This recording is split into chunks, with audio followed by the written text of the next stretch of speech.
Muy buenas noches. Hoy en Días Contados recibimos a la exministra, exalcaldesa, exdiputada Carolina Toá, que está mirando con especial agudeza desde la centroizquierda el intenso proceso político que vivimos. Además, con nuestro columnista Sabas Chaguán, abordamos la polémica por el escaneo corporal en las cárceles, la larga lista de testigos que presentó Pablo Longueira en el caso SQM y que incluye al expresidente Lagos, y el complejo de la izquierda para enfrentar el tema de la seguridad, según plantea el senador Jaime Quintana. Pero comencemos hablando de paridad. Uno de los logros del acuerdo político para escribir la nueva Constitución fue que hubiera igual cantidad de hombres y mujeres. Se consiguió tras una áspera controversia sobre si esto es antidemocrático porque le mete la mano a la urna. En su momento, 16 mujeres que sacaron más votos quedaron fuera en favor de candidatos hombres por el mecanismo de paridad, justamente. Hoy debatimos la posibilidad de que un nuevo órgano sea elegido para redactar otro texto que ahora sí que sí va a dejar contento a todo el mundo. Y en este debate empieza a rondar la pregunta por los mecanismos que se establecieron en el primer proceso. Participación de independientes, escaños reservados para pueblos originarios y regla de paridad. Saltan con especial entusiasmo quienes no creen que en la representación popular, donde han estado históricamente excluidas las mujeres, sea necesario considerar formas de fomento de su participación. La acción afirmativa es promovida por todos los organismos internacionales que trabajan en desarrollo humano y económico. Ha estado presente en muchas democracias conscientes de la necesidad de corregir el rezago de la mitad de sus ciudadanos y es en última instancia un acto de justicia. Las mujeres tendremos que estar nuevamente vigilantes para que este avance que dio la democracia chilena no se desvanezca. No será la primera vez que tengamos que ponernos en guardia para defender nuestros merecidos logros. Empieza Días Contados, contamos todo, contamos con todos.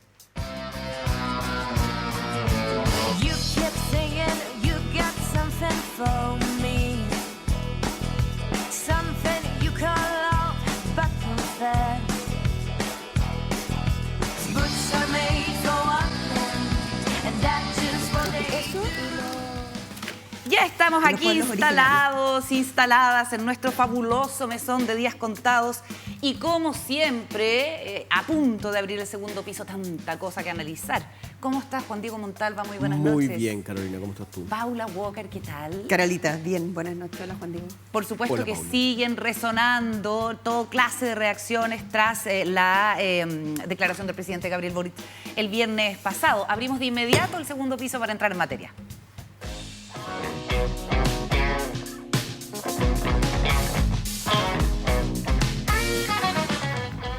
Hoy día podríamos decir que el presidente Boric aumenta la apuesta con esto que ha tenido tantas interpretaciones de si favorece el apruebo o favorece el rechazo. Da la impresión de que el presidente lo que quiere es jugarse porque se apruebe esta Constitución.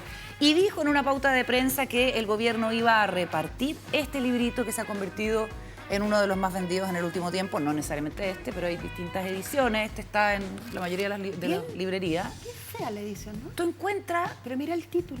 El de la Constitución del 80 también es como un pero azul así, de este porte. como, mira. Muy pequeño. Pequeño. Pero cada vez hay más personas que andan con su librito. Sí. Azul. Porque es una especie como de espada Jedi contra... Eso no es lo que dice el artículo no sé cuánto. Aquí lo tengo. Y el Pues gobierno tú- va a la impresión de 1 millón de ejemplares, 900.000 ejemplares. Y el presidente dice, "Ja, hay quienes se niegan a que se imprima el libro, a que se edite el libro. Sí, Mira lo que pasa tú. es que hubo cuestionamientos de que era antiecológico, cosa que es un poco ridículo. Te Antiecológico. pasaste. ¿En serio? Es como La cuando- derecha diciendo que es antiecológico. Sí. No, como cuando en la convención dijeron que no se iba a presentar a los expresidentes por aforo. Es como, hoy en absurdos. Varios. No, Veamos no puede la ser. declaración del presidente Muy Boric bien. a este respecto Vamos. y ahí nos Mucho que lanzamos hablar. con todo. Veamos. Nosotros como gobierno estamos haciendo algo a lo que no vamos a renunciar, que es informar. Queremos que todos los chilenos y chilenas puedan votar informados el 4 de septiembre. Yo lo he dicho hasta el cansancio. Ambas opciones son legítimas. Lo importante es que se vote conociendo el texto. Por eso nosotros vamos a poner a disposición de los chilenos y chilenas el texto de la Convención. A algunos les salió la preocupación ahora de que no quieren que se impriman libros para, dicen, ecología. ¿Cuándo antes habíamos tenido un debate constitucional más democrático que este? Yo me alegro de que los chilenos y chilenas estén ávidas por conocer el texto, vamos a seguir informando y bueno, no me extraña que José Antonio Kast esté justamente de ese lado. Hemos estado en lados distintos toda la vida, me parece que es bien decidor de las posiciones que se juegan en esta decisión tan importante del 4 de septiembre. Reapareció José Antonio Kast, fue a la Contraloría a acusar intervencionismo, lo hace a nombre del Partido Republicano. Y yo me pregunto, no sé cómo lo ven ustedes, ¿es informar, difundir desde el gobierno sinónimo o equivalente de incidir en el debate público, hacer propaganda, tratar de intervenir? Es que es una pregunta, Sí. porque todo proceso es inédito, entonces... Sí, yo creo que se está exagerando un poco. Obviamente, a ver, la campaña del rechazo tiene que hacer esa fiscalización o esa discusión permanente, que tal vez hay muchas ganas. Es un punto que se podría anotar, si se anota mucho que hay intervencionismo del Estado. Ahora, yo creo que la intervención del viernes de Gabriel Boric fue lapidaria en términos... Lapidaria, digo, en el hecho de que, bueno, dos cosas. Yo creo que primero abrió una caja de Pandora, que la estamos ahí ordenando un poco ahora. Segundo, que demostró que era presidente. O sea, creo que la figura subió, nuestro presidente... ¿Es alta política lo que hace Boric el viernes pasado, Juan Diego, para ti? Yo creo que hay yo no sé si le va a salir bien el ¿Sí o no? tiro. Sí, alta política. Ok, ya. Quería tenerlo claro. Es alta Le política, falta el yo creo golpe. que aquí hay un diseño, hay una manera de jugar, entrar a jugar. Yo personalmente me estaba bastante ansioso respecto a cuál era la posición que iba a tener el gobierno. O sea, como que veíamos que la situación, bueno, que las encuestas eran bastante malas para el apruebo, que no veíamos y que al menos yo intenté como averiguar si habían equipos preparados para el apruebo o el rechazo dentro del gobierno y como que no había esos equipos. Entonces como que mi pregunta frente a toda la gente que sabía de este tema era, bueno, ¿y qué están haciendo? ¿No? Como, bueno, ¿y qué va a pasar si? Y él salió a decir, bueno, esto es lo que va a pasar. Ahora, lo que pasó fue que no sabemos qué va a pasar, porque él lo que dijo es que hay una nueva convención constitucional, pero no sabemos, eso tiene que ir al Congreso, una ley que tiene que ir al Congreso, esa ley al Congreso tiene que decidirse ahí si se mantienen, como decías tú en la introducción, en la editorial, si se mantienen los criterios que hubo, y principalmente ahí el tema más delicado es el tema de los independientes. Al parecer, lo que yo entiendo es que el caso de la paridad y el caso de el caso de la paridad se mantendría y los escaños reservados se mantendría. Pero hay mucha historia y mucho cuento que empezar a elaborar, no va a ser tan sencillo. Paula Walker. Es que a mí me gusta mucho lo que hizo el presidente. Yo creo que el presidente encontró un camino para poder decir lo que se muere de ganas de decir, que es que está por el apruebo.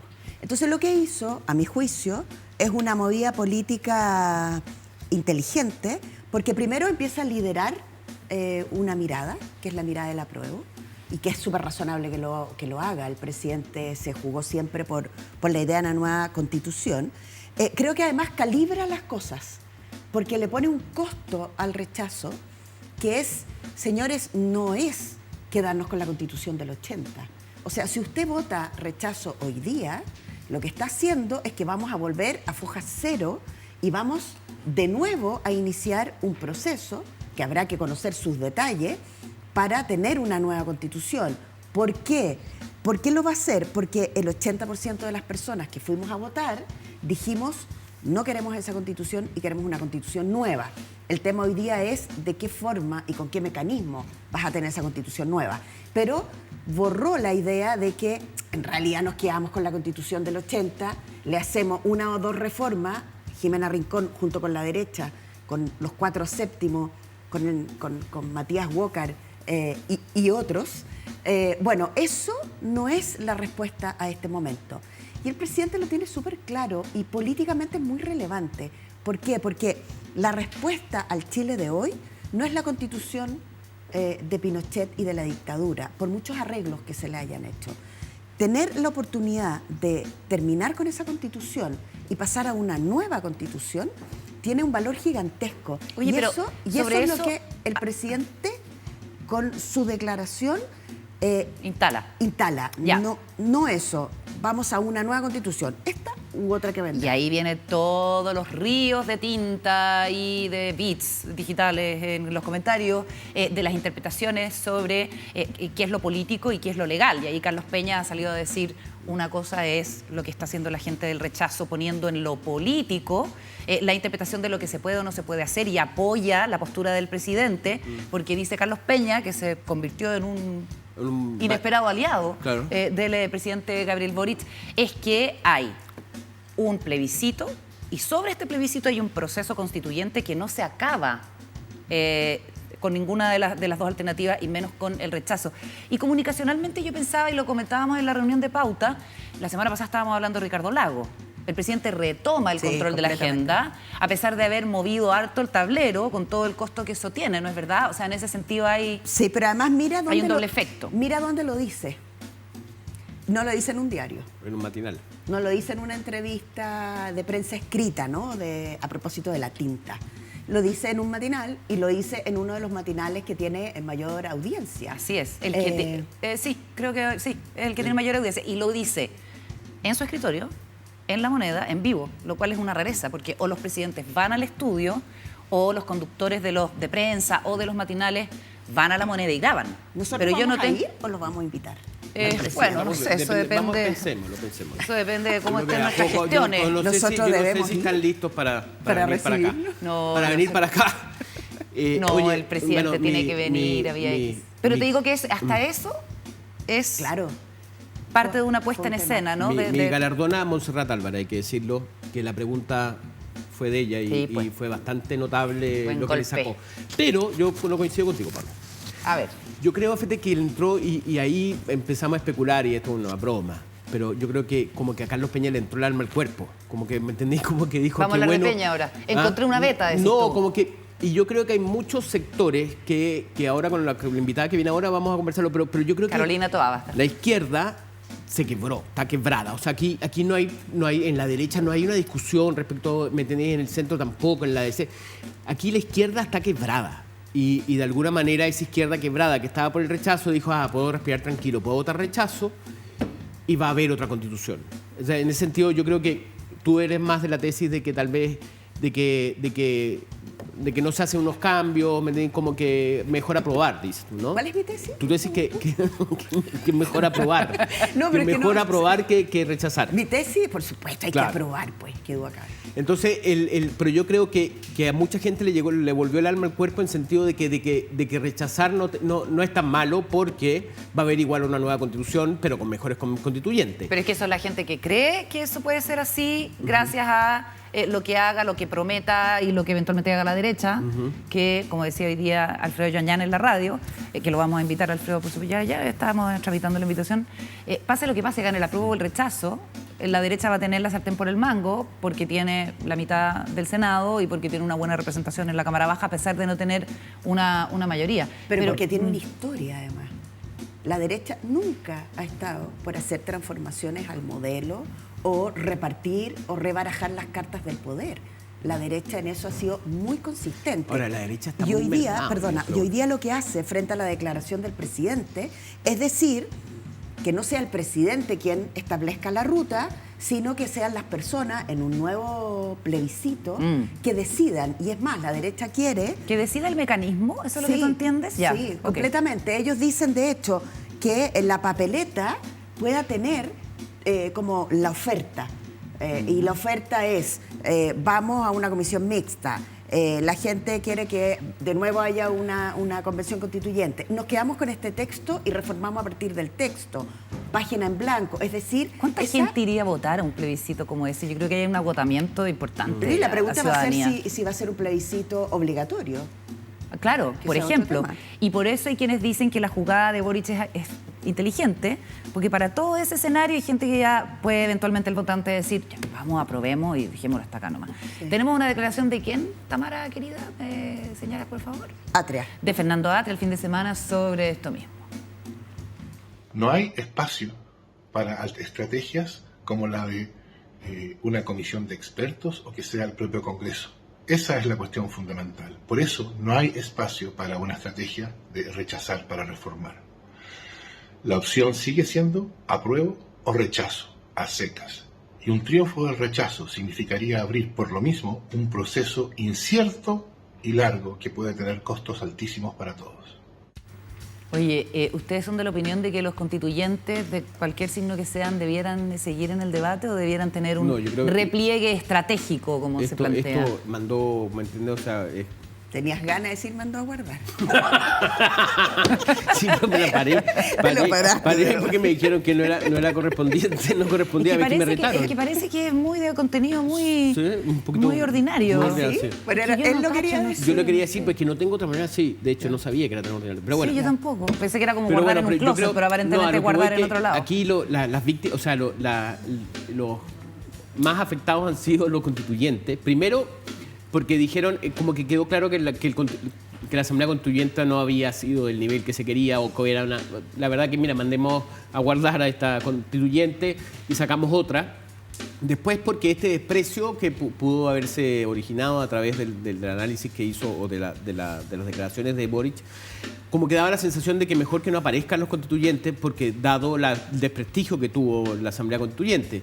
Entonces ¿Y es verdad que los tratan mal en la calle? Me contaban hoy día que, que no sabían si apareció o no. Que estaban todos, bueno, están todos, de derecha, de extrema derecha, extrema izquierda, están todos indignados. Porque, con esto que hizo el presidente. Con esto que dijo el presidente porque se lo mandó a guardar de nuevo. Claro, no diga tanto. ¿Y cómo se llama? Y cómo se llama y no quedaron, o sea, no saben qué hacer, ¿me entendés? O sea, a ver, pensemos lo que es si hubiera otra asamblea constituyente. Imagínense cómo van a quedar los de la primera asamblea constituyente, nadie va a hablar de ellos. Sí, tremendo. ¿No? Van a quedar, ¿me entendés? Sí, porque van a ser, o sea, si la asamblea constituyente número 2 o la convención constitucional número 2 saca una nueva constitución, van a hacerlos a reír, ¿me entiendes? Esta primera asamblea que fue de alguna manera ninguneada. Ahora, todas las aspiraciones que pudieron tener en términos políticos también. Sí, pero además la pregunta es si pueden formar parte de la segunda asamblea constituyente. Sí. No pueden, porque no pueden ejercer cargos. Sí, pero yo creo que no pueden postularse a cargos de elección popular, perdona Paula, en el periodo de un año. Yo creo que también es una exageración, o sea, estos temas al detalle, como lo seguimos un grupo de personas, no lo sigue toda la gente. Es decir, las personas lo que tienden es a tener visiones más bien generales de lo que está pasando. Si tú pones a un constituyente en una región, caminando por la calle más céntrica de esa región, yo no sé si las personas lo van a reconocer, sinceramente, ¿no? Bueno, hay rostros. Por eso te digo. Entonces, yo más bien tiendo a creer que el trabajo que hizo la Convención Constituyente con sus 154 representantes, mitad hombres y mitad mujeres, en términos de texto constitucional, es un paso adelante por donde uno lo mire. O sea, que el país sea un país con una constitución que reconozca la paridad, una constitución que vaya por descentralizar, por repartir el poder de una manera diferente, una constitución que es ecológica.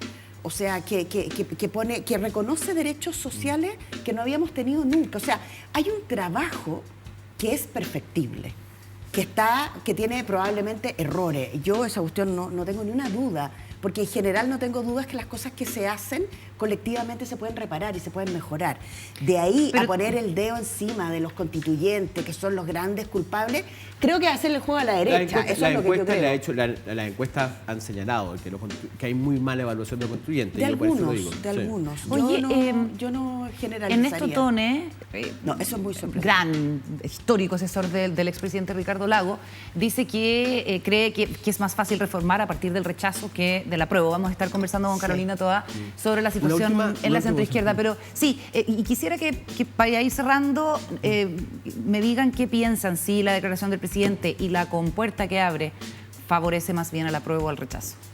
No, un detalle, fíjate, que nos contó nuestro gurú Luis Cordero, que hubo una conversación que se mantuvo entre el Centro de Estudios de Harvard con la Universidad Católica de la Chile y la Portales la semana pasada, en donde Steven Levinsky, que es el autor de ¿Por qué mueren las democracias o por qué fracasan las democracias?, señalaba de que no existe registro de una asamblea constituyente, una convención constitucional que haya sido rechazada en el plebiscito. ¿En serio?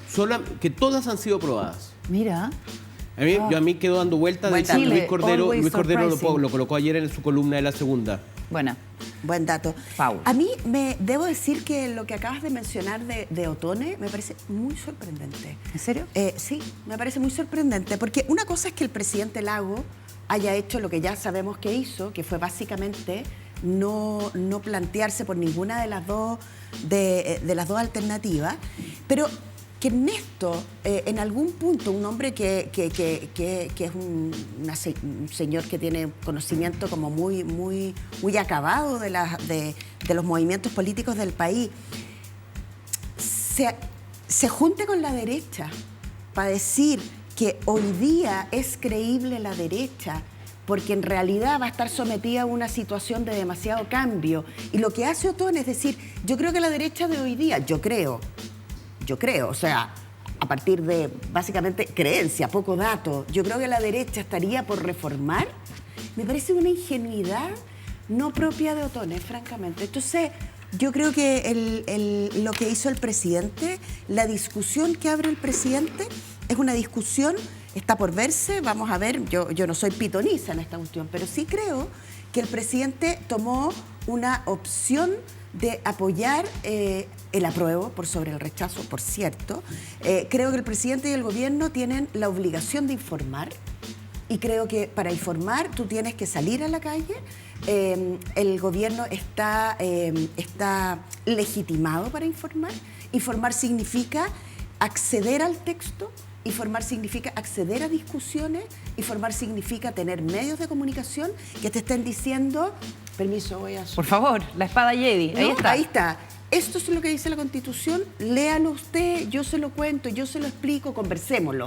Lo peor que nos puede pasar hoy día es tener discusiones sobre imprecisiones, sobre falsedades o sobre distorsiones. Oye. Yo creo que el gobierno tiene que velar, perdona Carola, tiene que velar por una información que nos permita a todos los ciudadanos, no solo lo que nos importan. Piensen que la mitad de la gente que va a votar para el plebiscito de salida, que es obligatorio, no tenemos idea cómo votar. Esas personas tienen el derecho de tener una información que sea entendible por ellos y por ellas, que les permita entrar en una discusión y que les permita tomar una decisión. Si una constitución como la que estamos discutiendo le va a mejorar o no su vida. Juan Diego. Yo ahí tengo un punto contigo que también que creo que tampoco hay que obligar a la gente a leer la Constitución antes de votar. Porque es un motivo como para que la gente dice, bueno, yo no leo la Constitución, no voy a ir a votar. Yo creo que hay elementos en donde juegan de manera muy importante referentes, en donde juega muy importante la discusión que se produzca. O sea, no hay que leer la Constitución para votar el plebiscito. Entonces, creo que, y de verdad, yo la he leído, ¿me entendés? No es un texto sencillo. Es que las normas jurídicas son... ¿Me entendés? Entonces, pero ¿sabes qué? Un buen ejercicio, perdona Juan Diego, al tiro te devuelvo la palabra. Porque leerla en orden, obviamente que la primera parte, del principio de disposiciones generales es fácil. Sí. Pero después uno puede abrir así random. Por ejemplo, me salió capítulo 5, Buen Gobierno y Función Pública. Y es bastante comprensible. Sí. Como que vas entrando en los temas y uno ve si le hace sentido o no. Pero decirle a la gente que tiene que haberse leído el segundo libro más vendido de no ficción. Ahí está, ¿viste? Propuesta Constitución Política. Mira. La edición que sacó. No, pero es ese punto, ¿no? Que Dale. como que no es necesario leer la Constitución para votar. O sea, no, yo creo que ahí está bien. Está bien, accede al texto, léelo, está en la página web, está disponible. Pero hay una guía práctica que puede servir también como de aproximación. Pero eso también y ahí la clase política se puede equivocar en términos de exigir leer. No es fácil leerlo. Usted puede, o sea, hay maneras de llegar a ella. Yo creo que ahí se puede tomar la definición. Claro, en el fondo no satanizar al votante por no haber leído y dejarse, que se sienta qué sé yo, culpable influir. porque no... Oye, solamente para cerrar el bloque, mientras tanto los parlamentarios siguen avanzando o proponiendo alternativas sobre la mesa. Está el proyecto de los 4 séptimos que se estaba viendo hoy día en el Congreso, presentado por Jimena Rincón y Matías Walker, y también está la propuesta que es el Partido Socialista a través de Álvaro Elizalde y José Miguel Insulza, que lo que dice es no bajemos el quórum a 4 séptimos, sino que bajemos aún más lo que tiene que ver con las leyes orgánicas constitucionales, porque no tiene sentido que las reformas constitucionales y las leyes orgánicas constitucionales queden con el mismo quórum de 4 séptimos.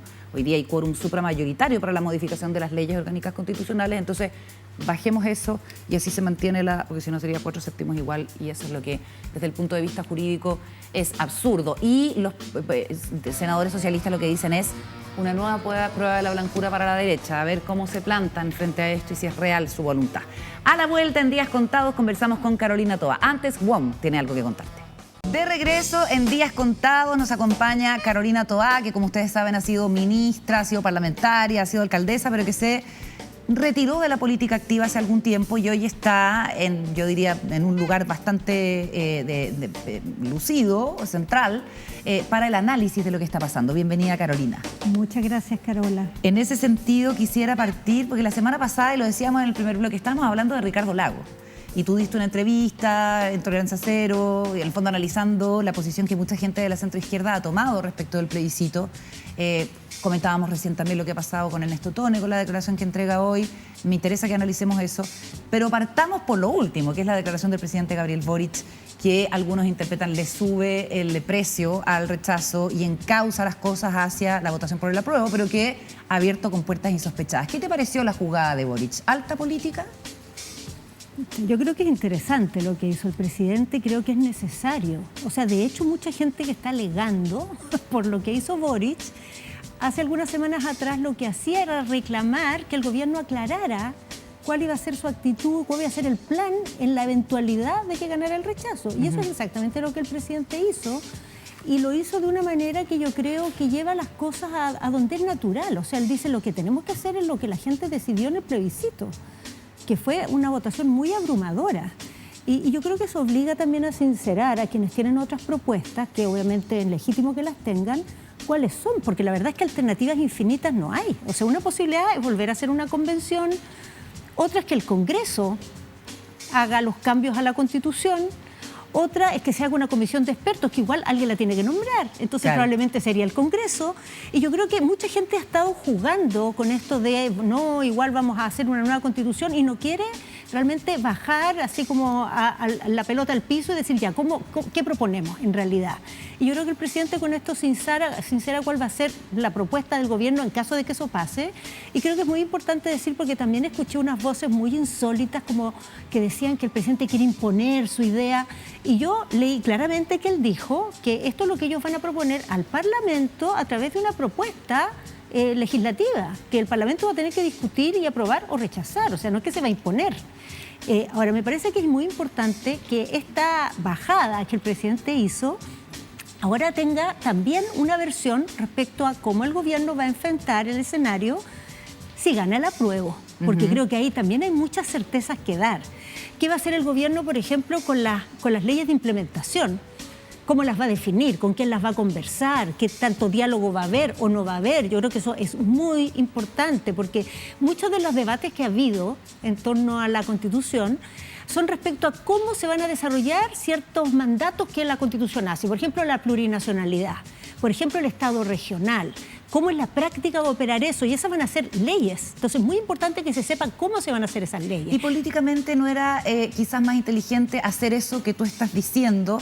O sea, en la misma medida en que el presidente dice, el plan B es seguir con el proceso constituyente y convocar eventualmente a otra convención, porque ahí, desde el apruebo y desde los propios convencionales, lo que sienten es que el presidente tomó distancia y viabilizó el rechazo, digamos, abriendo una posibilidad.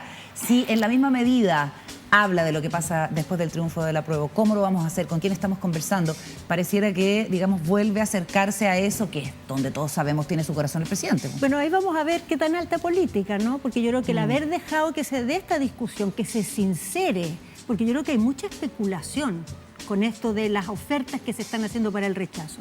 Entonces, que se sincere qué es lo que piensa cada quien, qué es lo que piensa el gobierno, dejar que eso se desarrolle y darle su espacio también a la discusión de qué va a pasar ganando el apruebo, que es el escenario que yo espero y considero más deseable y en teoría el más esperable, ¿eh? Ahora las encuestas están adversas, pero en teoría yo creo que el país va hacia una nueva constitución. Lo más esperable sería que terminara aprobando la propuesta. Y ahí yo te decía, es importante las leyes de aplicación, pero yo creo que también es muy importante que el gobierno diga, yo espero que diga, cuál va a ser su actitud respecto a varias propuestas que hay de reformas al texto, que ya están circulando esas ideas. Entonces, bueno saber, el gobierno va a decir no se reforma nada, El gobierno va a decir, abramos el debate, el gobierno es partidario de que ciertas cosas se reformen.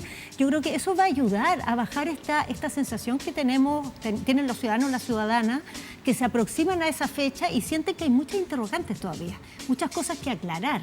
Yo creo que eso aclara bastante los escenarios que vienen, y lo que es más importante de todo es que se conozca mejor el contenido de la propuesta constitucional, porque eso es lo que vamos a aprobar o rechazar en definitiva, ¿no? Es porque el plebiscito al final es apruebo o rechazo, no tiene 50 opciones, tiene solo 2. Y lo que se aprueba o se rechaza es el texto propuesto por la Convención. Es importante que se conozca y se debata. Bueno, y la tercera vía que dicen que se abre con lo que propone el presidente. Pero es que esa no es una tercera vía. O sea, porque no existe, ¿no? No hay tercera vía, hay 2 vías. Y en caso de cada una de esas 2 vías hay que ver qué pasa después. Porque no es que se termina la historia, ¿no? Vamos a elegir un camino. El camino que elegimos es quedarnos con la Constitución actual y ahí ver cómo hacemos otra, o bien elegir una nueva Constitución y echarla a andar, y ahí veremos cómo la implementamos. Entonces no son tercera vía, son la manera de desarrollar una de las 2. Si de ti dependiera, Carolina, ¿qué debiera pasar el 6 de septiembre si gana el rechazo? Si gana el rechazo, si de mí dependiera, que gane el apruebo, pues. ¿El apruebo sin apellido? A ver, es que la verdad es que esto del apellido son como trajes que nos han puesto y que yo no me voy a poner. El apruebo es apruebo. Y el apruebo es de un texto sobre el cual hay observaciones y se puede mejorar. Pero no es que es un apellido. Es una visión que tiene gran parte. Cuando uno ve las encuestas, la mayoría de la gente que está por el apruebo cree que el texto hay que perfeccionarlo. Cree que el texto requiere ajuste. La enorme mayoría. O sea, el apruebo a secas, digamos, está como en el 11%. ¿Y tú estás en ese 11%? No, yo estoy que hay que aprobar el texto y hay que mejorar cosas que hay bastante claridad, que quedaron mal resueltas. Pero los sustantivos... ¿Pero qué estímulo van a tener para modificar quienes están firmes con el texto si gana el apruebo? A ver, primero yo creo que hay que decir por qué es importante que gane el apruebo, ¿no? Porque si uno tiene observaciones y cree que es importante igual que gane el apruebo, es porque considera que los aspectos centrales del texto constitucional, las apuestas que hace esta Constitución, son correctas. Y no solo son correctas, sino que van al corazón de los problemas que tenemos como sociedad. Toma muy a fondo y muy en serio algo que nos ha costado tanto, que hemos estado tantos años peleando y ha sido tan difícil avanzar, que es el reconocimiento de los derechos sociales y otorgarles un estándar realmente como que es el centro de nuestro pacto social.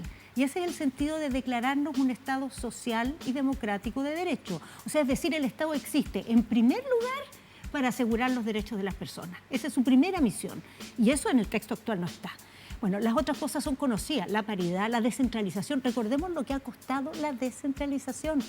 Nosotros estuvimos, yo creo que fueron más de 10 años para que se pudieran elegir los consejeros regionales. Imagínate. En el tema del gobernador regional, acuérdense que hasta el final hubo corcoveo y excusas infinitas para elegir un gobernador o gobernadora al cual casi no se le dieron atribuciones. Ya, y por eso entonces, estas 3 cosas, el tema ecológico, el tema de los pueblos indígenas. Yo misma voté 2 veces el reconocimiento de los derechos de los pueblos indígenas en la Constitución y se rechazó. Yo lo voté siendo diputada. Entonces, creo que esas cosas son tan importantes, han costado tanto, van tan al corazón de las cosas que nos hicieron tener un estallido, que es como inexplicable que no las aprobemos. Sobre todo porque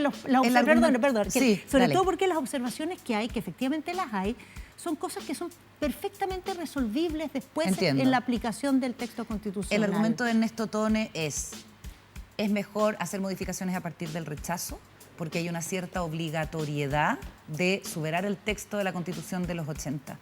Y en ese sentido confía, al igual que otros personeros de la centroizquierda, en el compromiso de la derecha. Hay varios argumentos, porque es otra generación, porque ya no es la derecha de los 90, en fin. ¿Tú crees que la derecha puede hacer ese compromiso? A ver, yo primero estoy en desacuerdo de esa afirmación que hace Ernesto Tone, por una razón muy simple, porque en el fondo lo que implica esa apuesta es confiar en que se van a poder hacer cambios a la actual Constitución, la Constitución del 80, sobre la base de un cambio de opinión de último minuto de la derecha que se abriría, digamos, a reformas que históricamente se han negado. En cambio, las correcciones que hay que hacer al texto de la Constitución que vamos a votar el 4 de septiembre, esta misma, yo tú también también tengo la andas con la mía tuya. porque soy aquí disciplinada. Excelente. Entonces, en cambio, los cambios que se han propuesto para este texto no requieren que nadie se reconvierta a último minuto. Son propuestas para las cuales hay hoy día mayoría en el Parlamento. Incluso si se oponen a ellas parte de los sectores que están apoyando al gobierno. O sea, no hay hoy día una mayoría. ¿Están los votos, dices tú? Están los votos. O sea, hay mayoría hoy día en ¿Y el cómo Congreso. si la mitad del Senado es...? Bueno, porque la derecha está de acuerdo en volver a ponerle, por ejemplo, poder judicial al sistema, a los sistemas de justicia. Va a estar de acuerdo, sin duda, en restituir el estado de emergencia. Yo creo que va a estar de acuerdo también en quitar la iniciativa de gasto a los parlamentarios. Siempre ha estado de acuerdo. Entonces, yo no necesito que se reconvierta a nadie para mejorar este texto. En cambio, la apuesta de hacer una nueva constitución a partir de la constitución del 80 implica cruzar los dedos de que ahora sí la derecha nos va a dar la pasada con el Estado social y democrático de derechos, con la paridad. Y sabes que esto no es solo especulativo. Hay que mirar los 10 puntos que la derecha propuso como gran cosa. Y cuando uno ve en estos temas de la paridad, no habla de paridad, habla de avanzar en los temas de género. Cuando uno ve los temas de descentralización, no habla de Estado regional, habla de avances sustantivos en la descentralización. O sea, cosas que se han dicho siempre, que quieren decir bien poco. Cuando entremos en los detalles vamos a ver que nos vamos a encontrar con el muro que conocemos. Sin duda, es una derecha que tiene más apertura de hace 10 años, no me cabe duda, pero está muy lejos de tener la apertura que se requiere para los cambios que la sociedad está reclamando y que ya nos generaron un estallido. Suena esporádicamente tu nombre para ser la coordinadora del Comando del Apruebo, por ejemplo. Y tú me puedes decir, no, pero esas son cosas que se hablan en redes sociales, a mí nadie me ha dicho nada. Cuando yo te pregunto, por ejemplo, por formar parte del gobierno. Nosotros tenemos una fuente en La Moneda que dice que efectivamente el nombre de Carolina Toá da vueltas para incorporarse al gobierno de Gabriel Boric. ¿Qué sabes tú? Primero diría dos cosas. Que eso de que los nombres dan vueltas, siempre dan vueltas. Yo llevo una vida en que tu nombre da vueltas, pero no es bueno y he aprendido que es bien poco al final estético estarse pronunciando de cosas que nadie te ha planteado, en primer lugar. Y en segundo lugar, sinceramente yo no estoy para nada en ese plan. No es ni mi idea, ni mi visión de mi vida hacia adelante, ni creo que es la única forma que se puede aportar en política. Lo he experimentado activamente en estos años y me ha gustado. Me ha gustado la experiencia de esta libertad, de estar fuera de la política. Que no me siento fuera de la política, Carola. Yo me activa, siento fuera de los cargos. No me siento viviendo de la política, pero me dedico a hacer política gran parte del día. Tengo una libertad de la cual, digamos, he disfrutado y me ha permitido pensar de otra manera. Y trato de eso darle, digamos, que sea el mayor aporte posible. O sea, ni siquiera el sentido del deber, como del llamado de la República, si fuese necesario. El sentido del deber y este llamado a la República, uno lo evaluará si en algún momento la República te llama. A mí no me ha llamado ninguna República, entonces no estaba arriba de la mesa ese incordio. Ok. Mira, nos preguntábamos en el primer bloque, vamos a pasar a conversar con Juan Diego Montalva y Paula Walker, ¿dónde está la línea entre informar y difundir el texto de la nueva Constitución a propósito de que el presidente hoy día dice que van a imprimir, ¿cuántos eran? Como 1 millón de copias de la Constitución y tratar de hacer intervencionismo o qué sé yo, propaganda? Según el Partido Republicano, aquí Gabriel Boric es básicamente el guaripola del apruebo. Llegó a la Contraloría José Antonio Kast. Escuchamos y después seguimos en la conversación en el mesón. Hay momentos en que uno tiene que alzar la voz, levantar la voz cuando las cosas no se hacen correctamente. Y en las últimas semanas hemos visto al presidente de la República, a sus ministros, a sus alcaldes, usando y abusando del Estado, de los municipios, de toda la estructura que corresponde a todos los chilenos para iniciar una campaña por su opción en el plebiscito del 4 de septiembre. Ya en el mesón junto a Carolina Toá y bueno, comentábamos la reaparición de José Antonio Kast. Tú que habías comentado que estaba desaparecido, solo por Twitter nomás. Yo considero que esta es la noticia del día. O sea, de verdad es muy relevante el hecho de que Kast salga a la calle. Una persona que se mantuvo desde la elección hasta ahora, se ha mantenido en el absoluto anonimato. Y hay que recordar que Kast, Kast tiene muy claro que aparecer no le da ventajas, no capitaliza. Y yo creo que para mí, al menos como periodista que ha hecho política siempre, de lo más relevante que a uno le tocó ver es el desgaste que tuvo Lavín después de casi ganarle a Lago. Acuérdense que fue alcalde de Santiago y terminó, pero cero, o sea, terminó muy bajo. Entonces, yo creo que Kast tiene muy consciente eso de que no aparecer y mantenerse lejos de los focos para luego solamente aparecer cuando haya que construir. Candidatura presidencial. ¿Estás de acuerdo, Carolina? O sea, yo encuentro que es bien sintomático que José Antonio Kast aparezca poniéndose el poncho del rechazo, porque yo creo que la derecha tienen bien claro que el protagonismo de sus figuras políticas es un problema para su oferta. Y de hecho han estado bien en segunda línea. Presidente Piñera. O sea, nada. Casi nada. Y bueno, yo creo que esto un poco hace como que vuelvan a la luz, digamos, la claridad de qué representa cada cosa aquí, ¿no?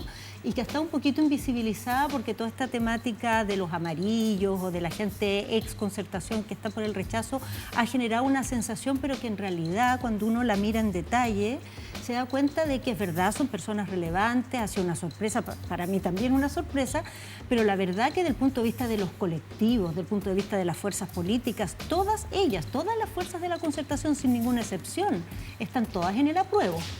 Y yo creo que con el pasar de las semanas también algunas cosas que se tienen que decantar van a decantarse. Yo especialmente espero que el voto en definitiva del presidente Lagos termine siendo por el apruebo también. Cruzo los dedos. Sí. Yo creo que le hace un estupendo favor al apruebo que aparezca el ex candidato Kast. Porque nos recuerda que, bueno, esos son los rostros que están detrás de la insistencia por el rechazo. Oye, yo quería hacerle un par de preguntas a Carolina. Oye, Carolina, recién estabas diciendo que no estabas fuera de la política, que estabas fuera de los cargos, y sobre todo flameabas la bandera de la libertad. Y dijiste textual, tengo una libertad política que me hace pensar de otra manera. ¿En qué sentido estás pensando de otra manera? ¿En cosas concretas? Yo sé que la militancia en los partidos... ¿Tú sigues militando en el PPD? Sí. Ya, la militancia en los partidos siempre es un corsé en un punto, ¿no? Pero tú hablas de que estás pensando de otra manera en la política. ¿Cómo? ¿De qué A ver, forma? primero diría que la militancia en los partidos es menos corsé de lo que debería.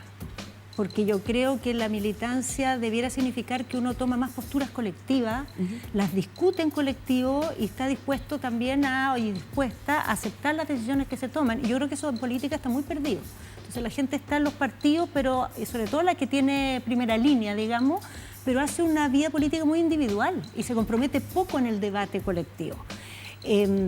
Dicho eso, diría que la libertad que tengo por el hecho de no estar en cargos es una cosa que te permite plenamente hacerte cargo de lo que estás pensando y no necesitar y no tener que pasar por ninguna oficialidad de nada. O sea, yo en este momento digo las cosas que pienso, me desmarco cada vez que me parece. Aunque sea de tu propio partido. Sí, es que sabes que los partidos hoy día tienen tan pocas opiniones colectivas, hay tanta dispersión de opiniones que mi tema no es desmarcarme de los partidos. Eso yo creo que nunca he tenido la sensación de que mi partido me obliga a algo. Más bien he tenido la sensación de que los cargos me obligan a algo. ¿No? Por el hecho de ser parlamentaria, por el hecho de ser ministra, que estás en una posición en que tienes que hacer cargo de una serie de situaciones y de otras personas. En el rol que estoy ahora he podido hacerlo muchas veces, o sea, en los lugares donde he estado opinando o las participaciones que tengo en política en espacios de decisión, tengo una libertad y una forma de pensar también, es que eso es lo que más me gusta. Pero ¿no? es que cuando no estás en los cargos, no estás en la contingencia. Por eso tú dijiste, empiezas a mirar de otra manera. Sí, miras más en ¿Más perspectiva. arriba? No, más arriba no me gusta más eso, al lado, es como más un poco lejos. pretencioso. No tan contingente. O sea, cuando tú estás en los cargos, piensa la reunión que tengo mañana, el foro que voy a tener que ir hoy, el programa que voy a tener que ir a explicar no sé qué cosa. Y yo creo que muchas oportunidades en la política se pierden precisamente por eso, porque las apuestas de decir aquí vamos a ir a la cosa sustantiva, vamos a tratar de cambiar este escenario, vamos a hacernos cargo de que cometimos tal error, son las cosas que típicamente en política no se hacen. Se prioriza siempre lo que te va a permitir salir bien en la reunión de mañana, en el programa de hoy día en la noche, en la comisión política del viernes, y ahí se nos va entre las manos muchas posibilidades. Entonces, eso me ha gustado de no estar ahí. Ahora, ciertamente hay cosas muy lindas de estar en roles de responsabilidad y la política significa también realizar en el poder tu mirada. Pero yo he hecho eso mucho tiempo y estar haciendo estas otras cosas me ha, no sé, he sentido que ha sido una buena experiencia. ¿Conmigo? A mí tú tuviste unas declaraciones que no me acuerdo textualmente, tú me dijiste que tú no hablas de guata, pero que La era pancita. La pancita, Que no, como dicen los argentinos, estómago, que es tan bonito la pancita. La pancita. Que era no, pero que a ti te había como costado mucho ver esta división, esta fracción, esta quiebre que había dentro de la izquierda, de la centroizquierda. Que la Carolina habría dicho, me revuelve la guata. Me revuelve la guata, pero no fue eso lo que dijiste, me dijo Pero ella, que no habla de guata. sí. Me complica el estómago. Algo parecido de Pero claro, me revuelve el estómago, una cosa así. Pero bueno, me le repite. Eso tampoco, yo no creo que tampoco Estabas creo que lo quedando hayas dicho. tan bien, como una persona tan fina. No creo Tan que lo fina. hayas dicho. Pero pero esa fractura que hay dentro de la centroizquierda, que yo creo que es la gran noticia de este plebiscito, ¿ah? O sea, yo creo que ese. ¿Cómo viviste tú eso? ¿Cómo lo has visto? Tú eres una persona, yo creo que Ricardo Lagos tiene mucho aprecio, ¿no? Y Ricardo Lagos marcó la pauta. Hoy día, después de lo que dijo Boris, claro, queda más bien en el pasado. Pero ¿cómo has vivido esa fractura que vivió la izquierda? ¿Cómo viviste lo que pasó con Lagos? O sea, primero te diría, Juan Diego, que esa fractura la veo en dos sentidos de la izquierda.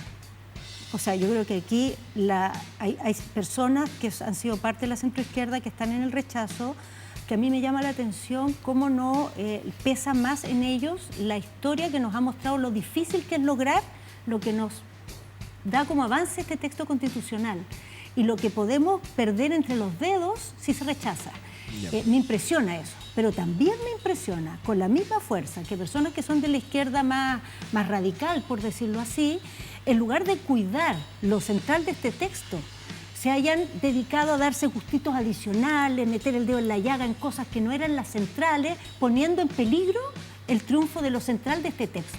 O sea, yo creo que ahí hay una... ¿Pero a cuáles te refieres ahí? ¿Los que ocurrieron dentro de la convención? Sí, pues. Ah, ya. Sí, ¿Qué pues. gustitos? Sí, pues. Por ejemplo, ¿cuál es el sentido o qué lógica tiene no aprobar la propuesta de la Comisión de Armonización para despejar las dudas que hay con el consentimiento indígena? Que en el fondo era aclarar algo que se iba a prestar para malas interpretaciones. ¿Para qué? ¿Cuál es el gusto de quitarle el nombre de Poder Judicial al Poder Judicial? ¿Para qué? ¿Qué se gana con eso? ¿Cuál es el avance civilizatorio, democratizador, progresista que eso tiene? Esos son gustitos, en estricto rigor, y abren fantasmas que la verdad es que quienes hemos tenido experiencia política, quienes vivimos en la dictadura, quienes somos herederos del drama de la Unidad Popular, sabemos lo torpe que es levantar fantasmas. Perdona, ¿Para mira. qué? ¿Para qué va a generar sustos que no tienen sentido? Yo tengo una amiga que dice que esos gustitos, porque esto es un tema que uno ha conversado en distintos espacios, que esos gustitos se explican porque nunca hubo espacios de participación para ciertos sectores que no llegaban a los lugares donde se cortaba el queque en el fondo, donde se tomaban las decisiones. Y que la Convención Constituyente le abre espacio a personas independientes, como comunes y corrientes, que llegan y cuando tienen el poder, el gustito es un poco de venganza. Bueno, pero... porque de nunca revancha. Sí, como pero de eso revancha. exige madurez y darte cuenta que No, está es bien. mucho más importante y Estoy trascendente. estoy poniendo el tema encima porque quiero saber si tú piensas algo parecido a eso. O sea, yo creo que tiene por cierto explicación por qué eso pasó. Y yo creo que tiene también explicación el que no hubiera un clima suficientemente dialogante, porque hay heridas, ¿no? Porque hay espacios que nunca han estado, entonces cuando están hay una necesidad de autoafirmarse. Todo tiene explicación, casi todo, en la vida tiene explicación. Ahora, el que tenga explicación no significa no lo que disculpa. sea positivo para el proceso. Y a mí lo que me importa del proceso es que a pesar de esos problemas, lo sustantivo de este texto, su corazón, sus columnas vertebrales, el espíritu de la nueva Constitución va absolutamente en el sentido correcto. Pone el dedo en la llaga de dónde están los problemas de nuestra sociedad. Va a aquellas cosas que han sido más esquivas en las sociedades latinoamericanas, que es en el fondo darnos una distribución del poder que permita corregir nuestros problemas de desigualdad, nuestros problemas de exclusión. Esa es la razón por la cual las sociedades latinoamericanas se pegan una y otra vez con ese muro, a pesar de que se hacen políticas públicas, se eligen gobernantes progresistas, pero esto está metido en la estructura de la sociedad, está en el ADN, en nuestra manera de organizarnos. Entonces, ¿por qué este texto genera dudas? Una es porque, claro, hay gustitos que eran fantasmas innecesarios, pero hay muchas dudas, y la razón por la cual tenemos una operación por el rechazo tan firme y tan activa y con tantas lucas y qué sé yo, y tanta disciplina, es porque también aquí hay un cambio en la estructura de poder en la sociedad y hay gente que se resiste a ese cambio, que no lo quiere. Y ¿saben lo que es más engañoso de esto? Es que se le dieron facilidades para no tener que hablar de eso. Entonces pasan hablando de cosas laterales y esto que es lo central no se está discutiendo. Yo creo que eso es lo que tenemos que discutir. ¿Por qué importan los derechos sociales? ¿Por qué importa la plurinacionalidad en el buen sentido? Despejando los fantasmas, y si hay cosas que corregir, las corregiremos, pero quedarnos con el corazón del reconocimiento de los pueblos indígenas al sentido sustantivo, o los temas de la ecología, los temas de género, sin duda, puras cosas que tantas veces intentamos hacer y siempre fueron torpedeadas y obstaculizadas. Carolina, no me respondiste lo de Lagos. Lo de Lagos, sí, voy con lo de Lagos. ¿Cuál era la pregunta de Lagos? No, ¿Cómo lo sentí? Sí. A ver, bueno, ciertamente me inquieta, ¿no? ¿Hablaste con él? Sí. Hablé con él. Porque tú has dicho 2 o 3 veces y te he escuchado en distintas intervenciones. Yo espero que el presidente Lagos termine votando apruebo. Y uno no sabe si es un recado a través de los medios, una especie de petición esperanzada. Es sinceramente lo que se dice, no es lo que espero yo. Yo creo que el presidente Lagos hizo la intervención que hizo porque, a ver, ¿cómo explicarlo? ¿Tú lo llamaste o él te llamó? Yo lo llamé. ¿Ya? Tú decías recién que el presidente Lagos me puede tener mucho aprecio. Yo le tengo muchísimo aprecio y yo creo que él vive la República como si fuera parte de su cuerpo, realmente. Y cuando ve a Chile ante un momento como este, tan importante, en que tenemos la posibilidad de darnos una nueva Constitución, le duele que las alternativas que tengamos por delante tengan puntos débiles y que la sociedad chilena todavía no haya encontrado ese punto que anda buscando. Y yo eso lo puedo entender, pero lo que no comparto es que estamos con 2 opciones y tenemos que elegir entre esas 2 opciones, y esas 2 opciones no son iguales. Quizá ninguna de ellas es tan perfecta como el presidente hubiera querido, pero una permite avanzar y otra nos vuelve atrás. Una cambia el escenario, otra nos deja en el escenario que hemos conocido todos estos años. Entonces, yo creo que lo que él hace es un llamado al sistema político a decir, mejoren lo que le están ofreciendo a la sociedad chilena. Vayan un poco más allá. Porque ¿lo habrá entendido la gente? A ver, no lo sé. Yo creo que la gente lo que entiende por ahora y lo que yo veo que está planteando es parecido a lo que dice el presidente Lagos. O sea, por algo está pasando. O sea, el presidente Boric. No, el presidente Lagos, parecido en el sentido de que por algo está pasando que la gente que está por el rechazo, ninguno quiere quedarse con la Constitución actual. Y la gente que está por el apruebo, la mayoría quiere que se le hagan mejoras al texto. Entonces yo creo que el presidente igual está interpretando algo que está en la sociedad. Lo que pasa es que una vez interpretado eso, tenemos que decidir. Tenemos que decidir si lo hacemos por este camino o por este otro, y ahí es donde yo digo que nos dan lo mismo los 2 caminos y que ciertamente aprobar nos permite ir un paso adelante, tomar lo central de esto, perfeccionar lo que se puede, no volver al escenario en que dependemos de la derecha, que lo hemos vivido tantos años. Corto con Diego, después la Paula. El anuncio del rechazo de Boric ¿alivió a Lagos? ¿Qué crees tú? El anuncio del rechazo. ¿Cómo? No, del rechazo, de que si hay rechazo tiene que haber convención constituyente.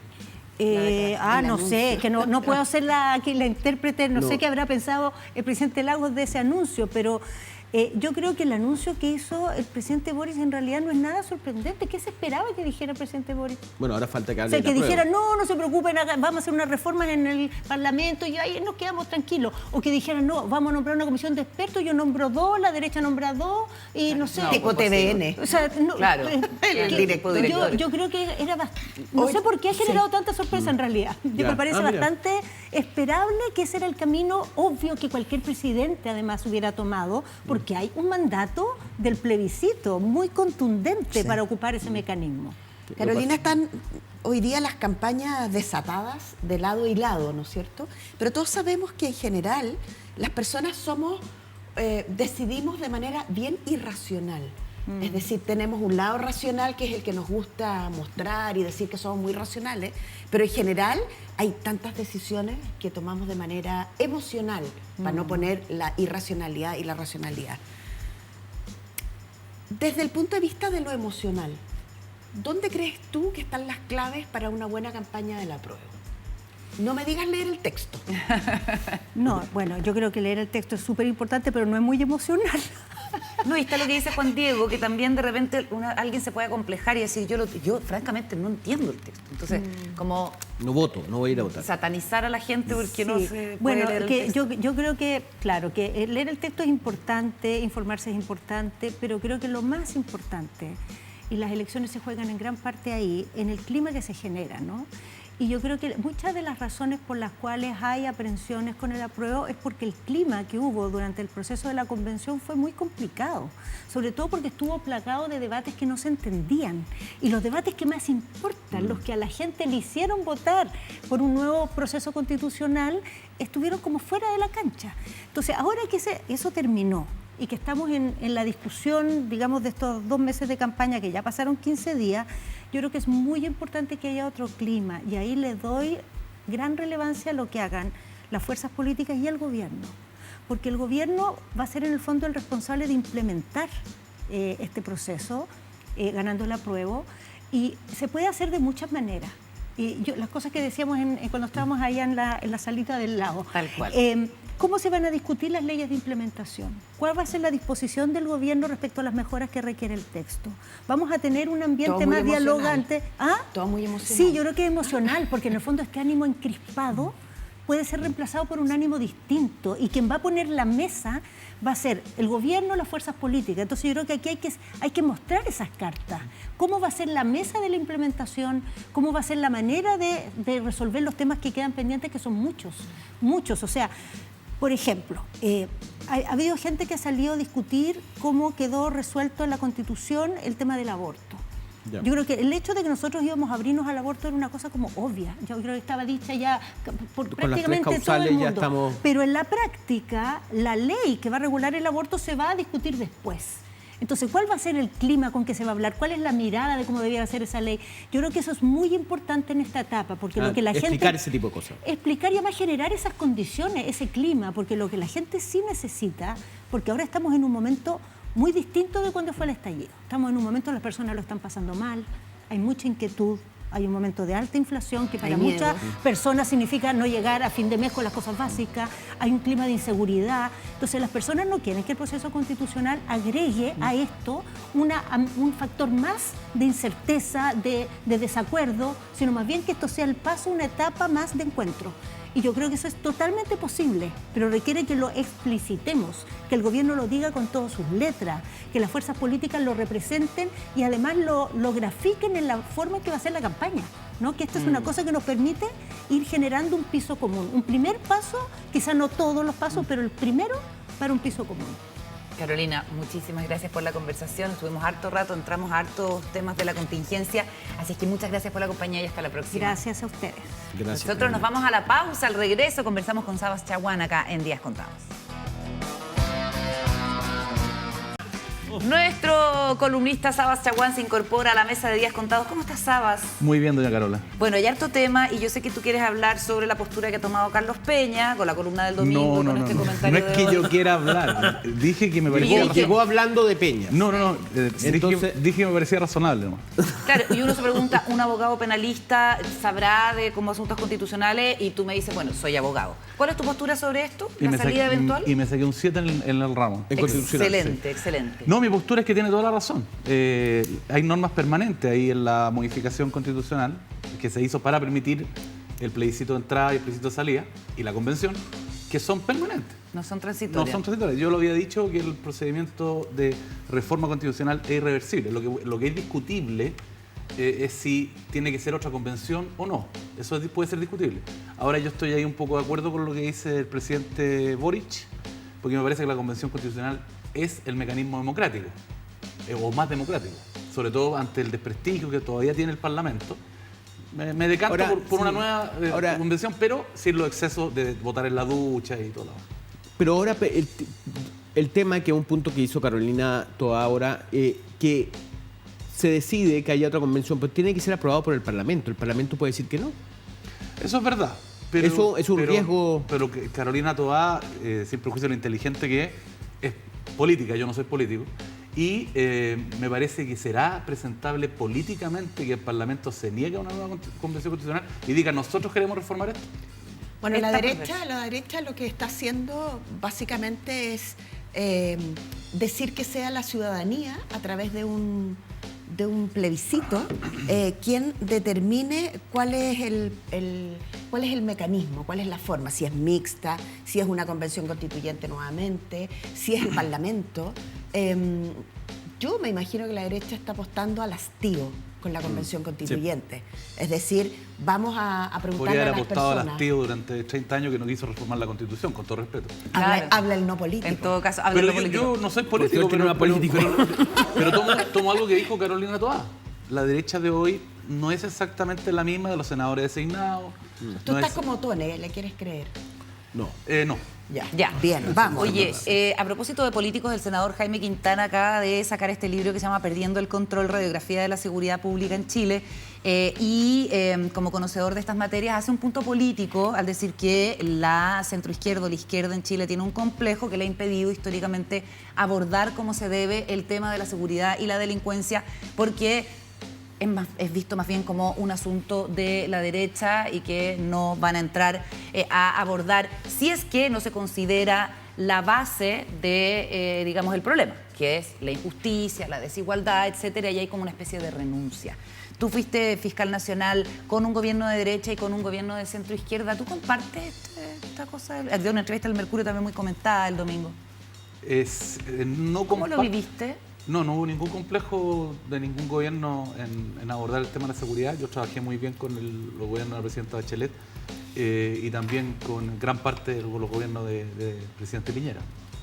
Pero creo que sí hay cierto tufillo a que el tema de la seguridad no es de la izquierda, un poco más allá de la centroizquierda.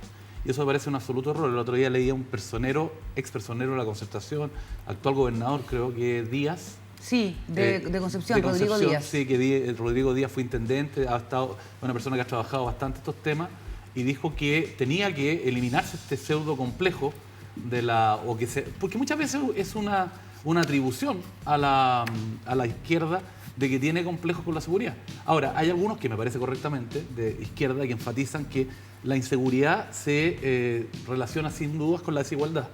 Pero hay otra en delincuencia que no se relaciona con la desigualdad. O sea, todos han hablado ¿has escuchado hablar de los narcofachos? Es despectivo, pero... No.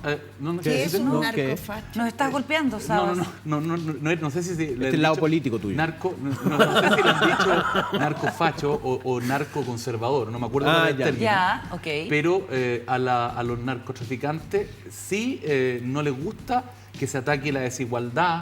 No les gusta en muchos casos que se... No, porque mantienen su público cautivo. Sí, por supuesto. Ahí tienen poder. Tienen poder. O sea, Escobar era el gran igualitarista. Hacía plaza, regalaba viajes, pagaba la atención hospitalaria. Entonces, déjenmelo a mí. Claro, en la medida que el Estado provea esos servicios, pierde público cautivo el narcotraficante, el narcotraficante puro y duro, el crimen organizado. Pero creo que en el estado del arte, como dicen ciúticamente, tal como estamos ahora, yo creo que es bastante poco presentable no preocuparse de la seguridad. Centro, izquierda y derecha no pueden olvidarse de la seguridad. Pero yo fíjate que yo tengo un tema yo me río mucho siempre del ANI, la Agencia Nacional de Inteligencia, que es un edificito chiquitito ahí al lado del municipal. Tenderini. Y como me río mucho porque la verdad que no tiene no tiene un rol importante. O sea, no. Y en ese sentido hay que pensar, por ejemplo, lo que son los consejos nacionales de seguridad del mundo desarrollado. O sea, en Estados Unidos hay un Consejo de Seguridad Nacional en donde se junta el presidente con las diferentes policías, donde participa también el ministro de Justicia, y que se convocan en momentos de crisis, en donde realmente, por ejemplo, hoy día, si vemos la crisis de seguridad que hay con el uso de armas, tú llamas y dices, quiero que todas estas organizaciones encargadas de la seguridad trabajen en torno a este proyecto.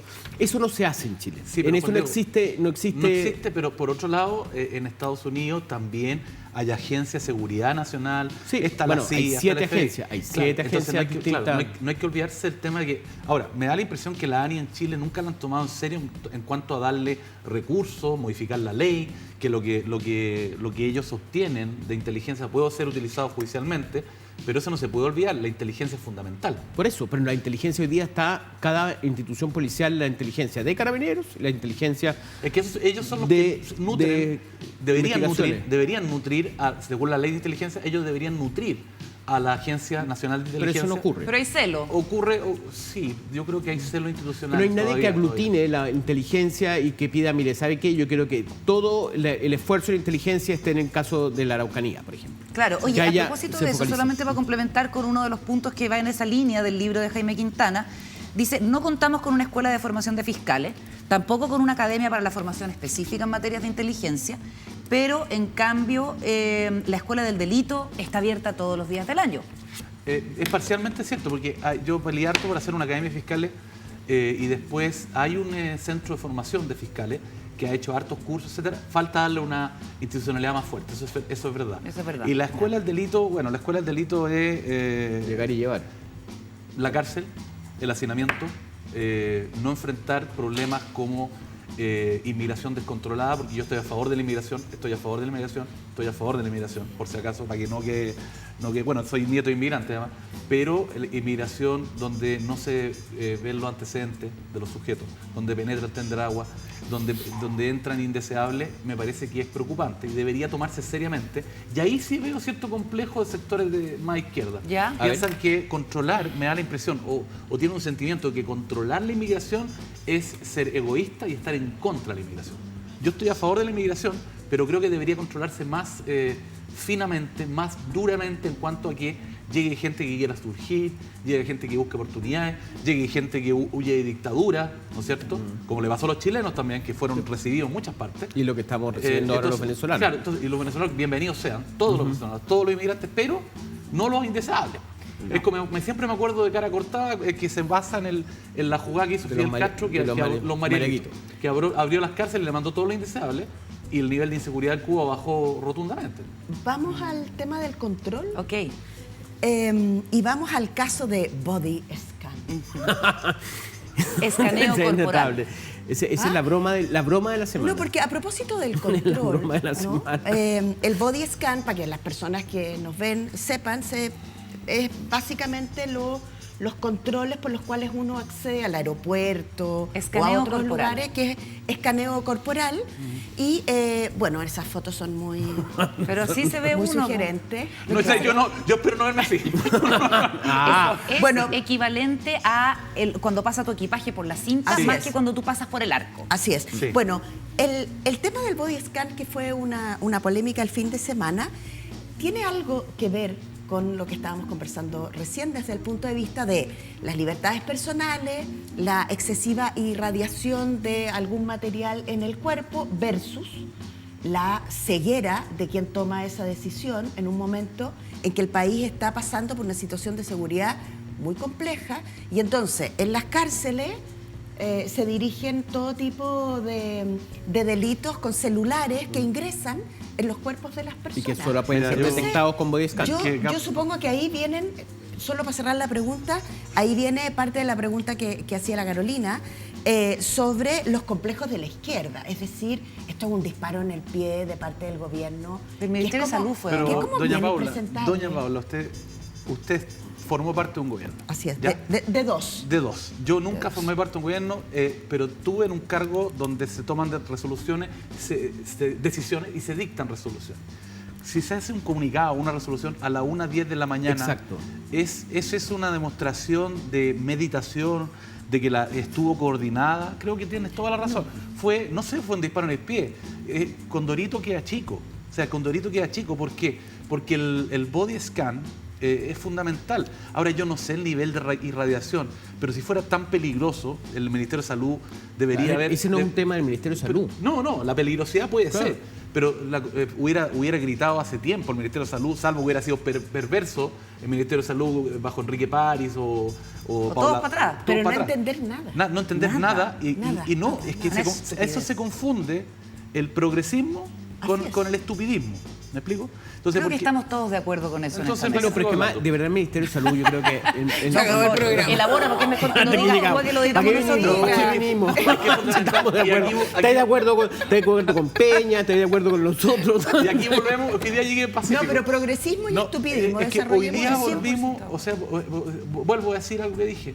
La base de datos de gendarmería es insuperable para los que Sí, han para pasado los- por sí, los delincuentes. Tiene desde los tatuajes hasta las pifias, hasta las operaciones, ¿no es cierto? Todo. Y gendarmería hace un trabajo muy dedicado porque los gendarmes están presos, si no pueden salir. Entonces deberían tratarlos bien. Ahora, Nadie que sepa más de un detenido Claro, que Gendarmería. pero- Sí, resulta nosotros que- estamos por gendarmería para que le pero den más resulta, atribuciones. resulta que si eliminamos body scan, hay un problema también con lo que se llama el cacheo corporal, el examen Sí, corporal. no, imagínate. O sea, yo vi en muchos operativos cosas que las mujeres y los hombres tenían dentro de su cuerpo.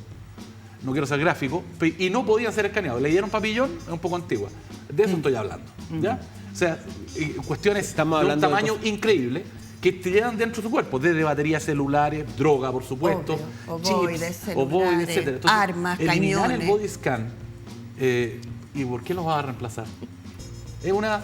Mira, yo creo que... A ver, una yo solamente equivocación para grave. poner el punto, si es que hay evidencia de que esto puede ser peligroso para los niños, porque también se utiliza el escaneo corporal en los centros del ex-Sename, que sigue siendo en el fondo el Sename, eso es lo que se llama Servicio Mejor Niñez.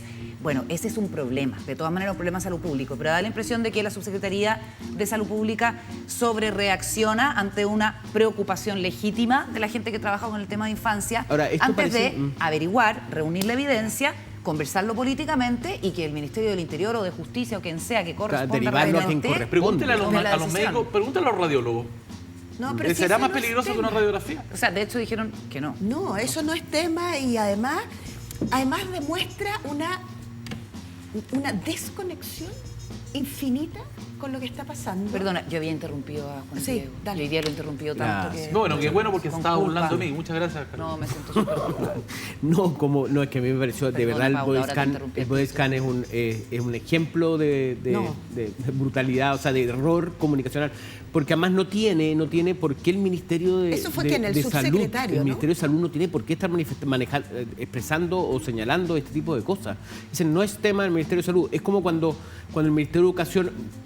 Con lo que pasó en el gafe entre el Ministerio de Educación y el Ministerio de Salud Con el adelantamiento con el de las adelantamiento de las vacaciones, como que ahí no hablan, no hay comunicación, como que no se ve en la foto en general, ¿me entiendes? De una medida que están tomando. Parece que fue el subsecretario, sí, fue el subsecretario Cristóbal Cuadrado. De hecho, ¿Y cómo se llama? Y no lo también levanta. pasó cuando salió la ministra diciendo de que que demandó a un psiquiátrico. Sí, ¿Me entiendes? O sea, al como- personal del hospital al Hospital Psiquiátrico de Valparaíso, El Salvador de porque Valparaíso. supuestamente aplicaban Torturas. electroshock sin... Bueno, igual que el avión de la ministra Siches, que...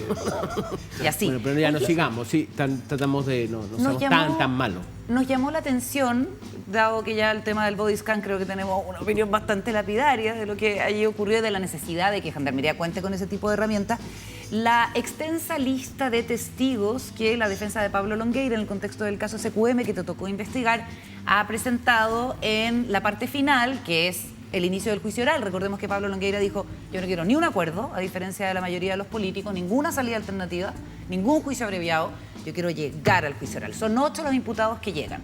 Y entre la lista de testigos está el expresidente Ricardo Lagos. Y ¿Cómo? también el presidente Piñera. También está el... Sí, eso ya. decía el diario. Ah, Hay que ya, tener también la está, venida también de la está. persona cuando tú llamas a Lago. Eso. Hay que ¿Cómo tener que- funciona no, eso? No. A ver, la lista de la Fiscalía y del Consejo de Defensa del Estado también es larga. 500. Claro, eran 600 y tanto y el juez tiene un rol ahí y depuró la lista, que es una causal del artículo 276 del Código Procesal Penal, que permite reducirla. ¿Ya? Lo redujo Pero uno como a 500. imputado presenta la cantidad de nombres O que sea, quiera. tú puedes presentar lo que quieras, pero se discute sobre la prueba ofrecida por los intervinientes, digamos, querellantes, fiscalía, defensa e imputado, digamos, se discute en la audiencia de preparación de juicio oral. Ahora, Lagos conversó con Longueira, Longueira le pide permiso. No tiene por qué pedirle permiso. No tiene. No. Yo puedo citar a quien quiera. Ya. Ahora, ojo que los expresidentes tienen, podrían eventualmente no comparecer al juicio oral, pero si los 3 jueces dicen que comparezca, presidente, ministro de la Corte Suprema, fiscal nacional, ministro del Interior, etcétera, están obligados a ir. ¿Y si no declara por oficio? No. Lo único que pueden es fijar domicilio. ¿Se acuerdan una vez que hicieron declarar al ministro Hinspeter? Ya. Él fijó como domicilio la Escuela de Investigaciones y se trasladó al tribunal y le tomaron declaración para el caso Bombas, creo que fue. Entonces, está obligado el presidente Lagos, si el tribunal lo estima, a comparecer. ¿Y si no lo estima los 3 jueces?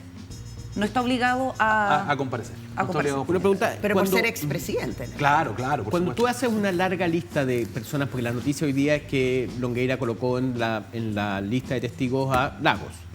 Cuando tú haces esa larga lista, no es una manera de decir yo involucro a todos, es una estrategia como para decir, a ver, que vengan todos porque aquí estamos todos no involucrados. me hundo solo? Es que lo que pasa es que hay un componente ahí ineludible político, no es un juicio por estafa, no es un juicio por ¿Es un juicio tráfico por de qué? droga. ¿Todo esto? Yo creo que hay un componente político porque gran Transversal, parte... por financiamiento ilegal de la Claro, política. que gran parte de los investigados en las causas Corpesca, SQM y Penta eran políticos de todos lados.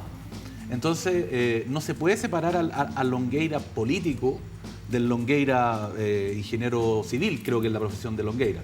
¿Me explico? Sí, civil. Entonces, él tiene un componente político, se ha dedicado toda la vida a la política y quiere demostrar, me parece, de acuerdo con lo que decían los diarios, que cómo fue porque cuando se presenta un testigo, hay que señalar los puntos sobre los que va a declarar en el juicio oral.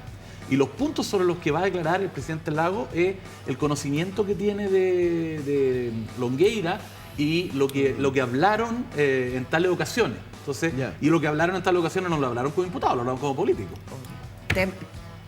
Es un temón, Tema para profundizar el tema. cuando usted quiera. No, sí, porque finalmente Sokimich es un tema que se arrastra hace 7 años, la investigación. El 2014 comenzó, claro, 2015, sí. No, Imagínate, más de impresionante. 7 O años. sea, y es un tema que nos golpeó social, Bueno, aquí se ha dilatado mucho por la pandemia y todo. pero nos golpeó mucho como sociedad, como... No me lo digas, sí, nos golpeó a todos. Sí, pues nos golpeó muchísimo. ya Deberíamos desclasificar hablar a de esto. Sabas Chaguán Sabas Chaguán cuando tuvo recibió el caso, el así caso a que- su cargo, claro, y después renunciaron los fiscales Gajardo y Norambuena en atención a que no había voluntad de parte Pero del no Ministerio durante Público. no, Tú ya no estabas, no, yo estabas no era Jorge Agüe. fiscal nacional. Claro, ni del sistema en general de avanzar a esclarecer estos delitos tan graves que son delitos de corrupción. Nos vamos, termina esta edición del programa. Muchísimas gracias por la compañía, como siempre. Paula, que te vaya muy Buenas bien. noches. Sabas, Carolina. un Muchas gusto, gracias, como Carolina. siempre. JD. Querido JD, hasta la próxima. Hasta la próxima. Chao, nos reencontramos. JP, qué bueno.